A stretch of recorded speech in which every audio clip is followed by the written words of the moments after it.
ظہر کی نماز کی اذان دینے لگے، اللہ کے نبی کا انتقال ہو چکا ہے۔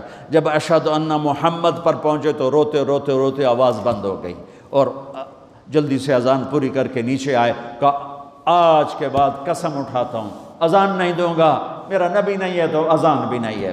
اور حضرت ابو بکر سے اجازت لے کر جب وہ خلیفہ بن گئے، جہاد پہ چلے گئے، 6 مہینے تک آئے نہیں۔ لاکھوں صحابہ جہاد میں گئے، کسی کو میرے نبی خواب میں نہیں آئے، صرف بلال کو آئے۔ بلال، یہ کیا بے وفائی، ہم سے ملنا ہی چھوڑ دیا، ہمارے پاس آنا ہی چھوڑ دیا۔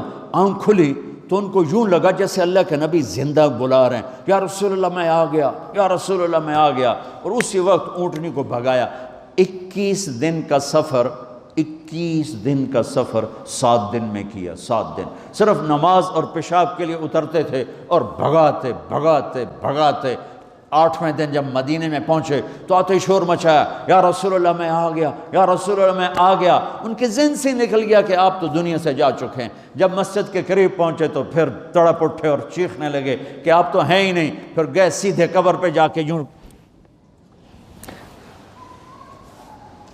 قبر کو لپٹ گئے، یا رسول اللہ میں تو آ گیا ہوں، آپ کہاں ہیں؟ یا رسول اللہ میں تو آ گیا ہوں، آپ کہاں ہیں؟ یا رسول اللہ میں تو آ گیا ہوں، آپ کہاں ہیں؟ بے قراری میں روئے جا رہے، میں تو آ گیا ہوں، آپ کہاں ہیں؟ میں تو آ گیا ہوں، آپ کہاں ہیں؟ نماز کا وقت داخل ہو گیا۔ کون سی نماز تھی اللہ ہی جانتا ہے، اور سب کو پتا تھا بلال نے قسم کھائی ہے کہ اذان نہیں دیں گے، لہذا کسی کو جرت نہیں ہو رہی کہ بلال سے کہیں آج اذان بلالی سنا دے۔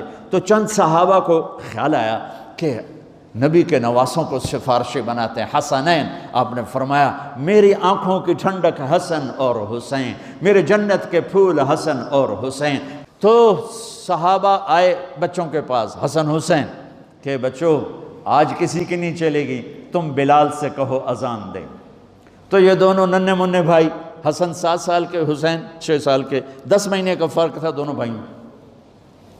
چچا ایک درخواست، کہ میرے ماں باپ آپ پہ قربان، آپ درخواست کیوں کہہ رہے ہیں؟ آپ امر کریں، آپ حکم کریں۔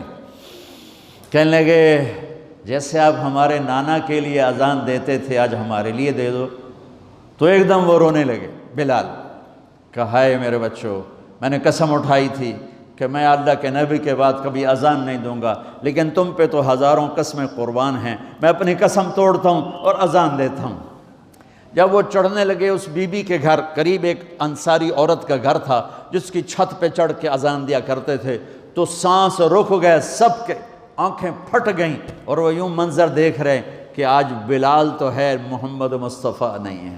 آج اذان بلالی تو ہوگی لیکن محمد مصطفیٰ کی جھلک نہ ہوگی۔ جب انہوں نے کانوں میں انگلیاں، جب انہوں نے اللہ اکبر کہا